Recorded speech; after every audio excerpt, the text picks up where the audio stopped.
Nang makarating sila sa bahay, ay tahimik lang siya at naghihintay sa mga sasabihin ng binata. Nakaupo lang siya sa may sofa sa sala, habang ito naman ay kumuha ng alak sa ref. I'm sorry because that's happened. I run away from our home. We had a family problem, so I left there and reasoned that I was married even though I was not.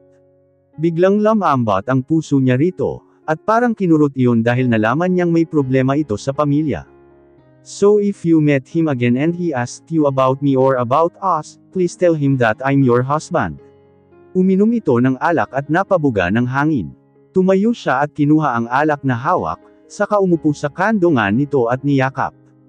Okay, walang problema, bulong niya rito. Naramdaman niya ang pagyakap nito pabalik sa kanya. They stay like that for a minutes before that Leo lifted her and goes to her bedroom. Sa totoo lang ay parang sila ang mag-asawa, dahil sa lisang kwarto na sila natutulog, at ginagawa rin nila ang mga ginagawa ng mag-asawa. She's sorry for his husband. She wanted to stay loyal in their contract relationship, but she couldn't stop what she felt for Leo. Let's bath together baby, sambit sa kanya ni Leo, habang yakap-yakap pa rin siya sa bewang. Tumayo na kasi siya at gusto niyang mag-shower, dahil nalalagkitan siya. Pwedeng sabay pero maliligo lang dapat, ani niya habang nangingiti. I promise. Tinaas nito ang kanang kamay, na parang nanunumpa. She giggled and nodded her head. They bathed together. And Leo didn't do silly things. Pidgel niya na matawa, dahil habang sinasabunan siya nito, ay parang handa na sumabak ang kaibigan nito. Sabay silang nag-toothbrush, skincare at ito pa ang nagpatuyo ng buhok niya. Masyado na siyang sanay sa ginagawa ni Leo. He spoiled her a lot, not in material things but how he take care of her in a simple ways. Magkayakap silang humiga sa kama. Nakatulog siya agad dahil minamasahe nito ang kanyang ulo. Pagkagising niya ay wala na ito sa tabi niya. Lumabas siya ng kwarto, at naabutan niya ito sa garahe na nag-e-exercise. Nagbubuhat ito ng mga dumbbells. Nakailang minuto pa siya na nakatitig dito, bago siya nito mapansin. Naka-AirPods kasi ito, at nakafocus pa sa pag-i-exercise. Good morning, bati niya rito. Lumapit naman ito sa kanya, habang tinatanggal ang AirPods na suot. Napangiti siya. Good morning baby. What do you want for breakfast? I'll cook, ani nito. Huwag na, ako na ang bahala magluto. Ipagpatuloy mo muna yang pag-i-exercise mo, sambit niya. You sure? Sunod-sunod na tango ang binigay niya. Dumiretso siya sa kusina, para magluto ng itlog at ham. Gumawa na rin siya ng fried rice, dahil bagay iyon sa ulam. Gusto niya sana ng tuyo, kaso hindi pa siya nakakabili ulit. Pagkatapos niyang magluto ay sabay silang kumain ng umaga ni Leo. 10 AM ang pasok niya ngayon, dahil wala yung isang server na pumapasok ng maaga. Nagkaroon kasi ng emergency. Kahapon at siya na ang nagpresenta na e-adjust na lang ang schedule niya, dahil wala naman iyong problema, at malapit lang ang bahay sa restaurant. Inihatid siya ni Leo sa restaurant, at umalis na rin ito kaagad. Nag-in siya at binati ang mga katrabaho.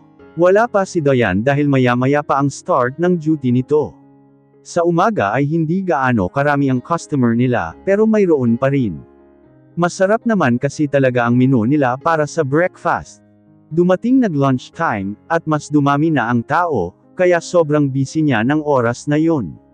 Mabuti na lang din ay dumating na si Dayan, para may katulong pa sila. Pati si Miss Sharon ay tumutulong na rin, dahil biglaang may pumasok na customer, na sa tingin niya ay buong pamilya. Dahil sa dami, naging maingay ang buong restaurant, at lahat sila ay hindi magkanda-ugaga dahil sa maraming ginagawa. Nakahinga lang sila ng maluwag nang dumating ang 2:00. Nag-break na siya para makakain ng late lunch niya. Matapos ang saglit niyang break time, ay lumabas na ulit siya at saktong nakita niya si Lloyd, na papasok ng restaurant. Nagtama ang paningin nila, at ngumiti ito ng tipid sa kanya. Siya na ang lumapit dahil pakiramdam niya siya ang pakay nito. Maaga ka ata, bati niya rito habang nakangiti. Umakto lang siya na parang normal. Gulat pa rin siya talaga sa mga nalaman, at marami pa siyang katanungan, pero ayaw niya na kasing usisin si Leo. Nang malaman niya na may problema ang pamilya nito, ay hindi niya na tinanong pa dahil baka ayaw nito pag-usapan. I want to talk with you. At least for 5 minutes. I'll order a lot so you can still do your work, while talking to me. Hindi na siya tumanggi pa, at tumango na lang. Mga 3 customer na lang naman ang mayroon sila dahil hapon na. Gaya ng sinabi nito ay umorder nga ito ng marami, at inorderin pa sila ng mga katrabaho niya pati si Miss Sharon. Pinayagan naman siya ni Miss Sharon na makipag-usap dito saglit, dahil wala rin namang madaming customer. So, are you his long-time girlfriend? That's why you marry him? Tanong nito at alam niyang tinutukoy nito si Leo. Seryoso ang mukha at boses nito, kaya sumagot na siya kaagad. Oo, diretsong sagot niya. Hindi siya pwedeng mautal at kabahan, dahil baka mabisto siya nito. That's why you have a ring on your 4th finger. I noticed it when I met you here. I thought that it was a simple accessory. Bumaba ang tingin nito sa kamay niyang nakapatong sa lamesa. But why are you working here as a server? You have a wealthy husband who became more richer, because of another company placed in his hand. Is he not giving you a money? Napahawak ito sa baba, at napasandal sa kinauupuan. Siya naman ay natigilan at hindi alam ang sasabihin. Gulat siya ngayon, pero hindi niya iyon pwede ipakita. Mayaman si Leo. Suspetsa naman niya iyon dati, noong unang kita niya pa lang dito, dahil ang galaw at pananalitan nito, ay hindi mo masasabing galing sa hirap. Tumikim siya bago sumagot. Ayaw niya akong pagtrabahuan pero nagpumilit ako. Wala rin naman kasi akong magagawa sa bahay, kundi maglinis at tumunganga na lang. Masaya naman ako sa trabaho ko, sambit niya at ngumiti ng tipid. Half truth, half lie. Totoo namang pinapatigil siya magtrabaho nito, at kinukumbinsi na mag-live selling business na lang ulit para nasa bahay lang ito. Napatitig siya sa mga mata ni Lloyd, at hindi niya na gusto ang inaasta nito. Oo, pumayag siya na kausapin siya nito, pero hindi niya alam na pati ang personal niyang mga desisyon ay pakikialaman nito. Pakiramdam niya gusto nitong malaman ang lahat-lahat sa kanilang dalawa ni Leo. Pasensya na pero kailangan ko na bumalik sa trabaho, seryosong saad niya at tumayo. Napabuga ito ng hangin at tumungo, na parang naiintindihan siya nito. Okay, I understand. See you around, he plainly said and nodded at her. Hindi niya na ito napansin, dahil medyo nainis siya sa paraan ng pakikipag-usap nito sa kanya. Tinuon niya na lang ang sarili sa trabaho, para maalis saglit sa isip niya ang nalaman niya kay Leo. Bigla kasi siyang na-curious sa buhay ng binata, nang malaman niyang mayaman ito. Kung may kumpanya ito, bakit pa kailangan magtrabaho bilang bodyguard at driver sa asawa niya? Napapikit siya saglit at winaksi ang mga nasa isipan. Mas lalo lang nadagdagan ang mga katanungan niya sa binata, ipinikit niya saglit ang mata, at huminga ng malalim sa kaumiling-iling. Magpapaliwanag din siya sa iyo Bianca. Hindi mo na kailangan magtanong, bulong niya sa sarili. Buong araw ay lutang siya, at paminsan-minsan ay lumilipad ang isipan niya, kahit paulit-ulit niyang sabihin sa sarili na hihintayin niya na lang magsabi ng kusa si Leo, at magkwento tungkol sa buhay nito. Naging abala si Leo sa trabaho, nang may malaking proyekto ang dumating. Hindi siya ang architect na kinuha dahil tumanggi siya. Pinasa niya iyon sa pinagkakatiwalaan niyang architect sa kumpanya niya. Ginagabayan niya pa rin ito, at nagbibigay ng suggestion, dahil isang kilalang entertainment agency ang gagawa nila ng design para sa building. Busy na siya, paano pa kaya kung siya ang naging architect ng client nila? He will have no time for Bianca, if that's happened. Hindi niya na talaga kilala ang sarili dahil umaayaw na siya sa mga malalaking proyekto. Pag nalaman niya na magiging babad siya sa trabaho ng husto. Dati ay hanggang sa pag-uwi sa penthouse niya, ay nagtatrabaho pa rin siya at gumagawa ng designs. Halos wala nga siyang kumpletong tulog lagi, dahil perfectionist siya sa mga bagay-bagay. Kailangan maayos at maganda ang resulta. All the meetings important or not, he is present all the time. He always listens to her employees, so they can have a good work environment. That's why at the age of 26, he's already at the top. Now he's 29 years old. And still, no one can beat him as a top-tier businessman. And a successful architect at a young age. Sir, nandito po si Ma'am Alora de la Fuente, ani ng sekretarya niya. Naiangat naman niya ang tingin sa pintuan, At sakto na pumasok si Alora. Alora is Lloyd's friend. Mga isang taon niya na rin ito nakilala. Naging client niya ang pamilya nito, kaya nakilala niya. Hi, busy. Nakangiting sambit nito sa kanya. Kailan ka pa umuwi? I was shocked when I saw your company's name on our clients list for this month. 1 week ago. I was so busy with personal stuff. I want to have a new shop design in my Manila branch. Umupo ito sa sofa, kaya tumayo siya para lapitan ito. So who's your architect? Did you already choose whom you want under my company? Tanong niya rito. Of course, you. I want you, Leo, she smiled seductively. Sorry, but I can't, he refused. Mukhang hindi naman ito nagulat, kaya sumeryoso ang mukha niya. So, you're really married? She said. Yeah, my brother told you, he casually asked. He and Alora are not that close, but he respects her as a client, and his brother's friend. Well, is she good? You know, she licked her lower lip while looking at him. Hindi niya alam kung anong nasa isip nito, at kung bakit ito umaakto ng ganito. He knows how women move when they like him. So, he surely knows what Alora's doing right now. If you're not here for work. I'm just kidding. I want to invite you and your wife to my party, putol nito sa kanya at may kinuha sa bag. It's an invitation card. It will be held at the hotel. Free accommodation. Hoping to see the both of you there, ani nito at kinindatan siya. Tumayo na rin ito at nagpaalam sa kanya. Nice to see you again, my Leo. See you next week. Hindi siya nakapag-react agad nang yakapin siya nito.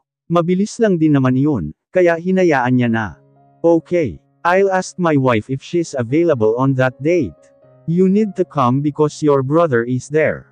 You know, he is still confused in your love life. She chuckled. Sinundan niya lang ito ng tingin bago makaalis. Bumalik siya sa kanyang swivel chair, at napatingin sa invitation card. Mag-isang umiinom si Lloyd sa penthouse niya. He's still confused how Leo get a wife in a short time. Pinapasundan niya ito, dahil gusto niyang malaman ang bawat galaw ng kapatid. Pero hindi niya malaman kung bakit late na niya nalaman na may asawa na ito, at nakuha na pala nito ang kumpanya. Those man, mariin na mura niya. Hindi niya alam kung ano ang espesyal sa lalaking iyon. His late grandfather, father, and even his mom like him. Well, he's the illegitimate child, of course, all the attention is to him.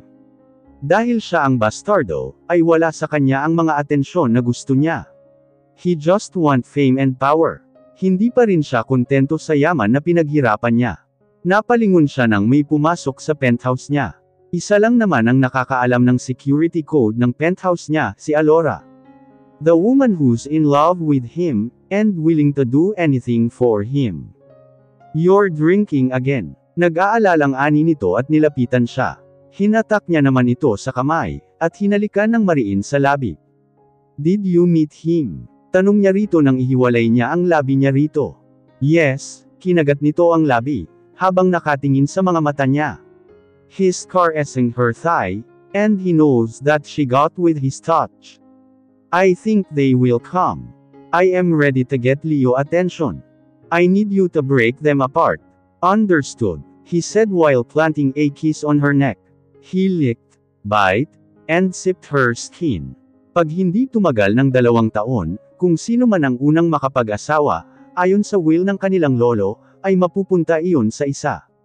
At dahil naunang magpakasal ang magaling niyang kapatid. Pag napaghiwalay niya ang mga ito, ay automatikong sa kanya lahat ng iniwan ng lolo nila.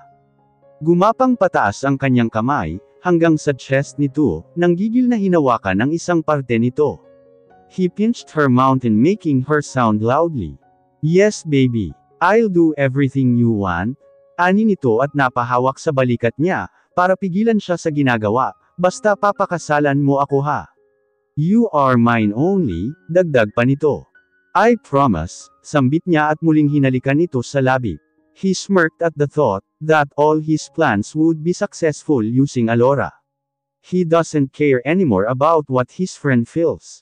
He wants fame, money, and power. Leon lang naman ang gusto niya. Pangarap niyang makita na tinitingala siya ng magaling niyang half-brother. Leo was always on the top in different things. Ito ang matalino, masipag, magaling sa trabaho at matured mag-isip. Lahat na ng papuri ng mga pamilya nila kay Leo, ay narinig niya na. Sawang-sawa na siya marinig ang mga iyon. Ang tingin kasi sa kanya ay laging nagdadala ng gulo, at puro babae lang ang alam. Nag-aral siya ng mabuti at graduate bilang isang engineer, pero kahit iyon ay natamo niya, ay walang-wala pa rin siya kaysa kay Leo. Kaya gagawin niya ang lahat para lang yumaman, dahil ang pera kayang bilhin ang lahat ng gusto niya. Pag mayaman ka, malakas ka, at lahat ng tao ay gugustuhin kang sambahin. Kinagat niya ng mariin ang labi ni Alora, dahil sa panggigil. Pinunit niya ang suot nito, para walang abala sa ginagawa niya. Napangiti naman siya at sinabunutan ang buhok nito, at itinulak para mapaluhod. Tinanggal niya ang sinturon niya, at binuksan ang pantalon niya saka binaba iyon. Inutusan niya ito na agad namang sinunod ng dalaga.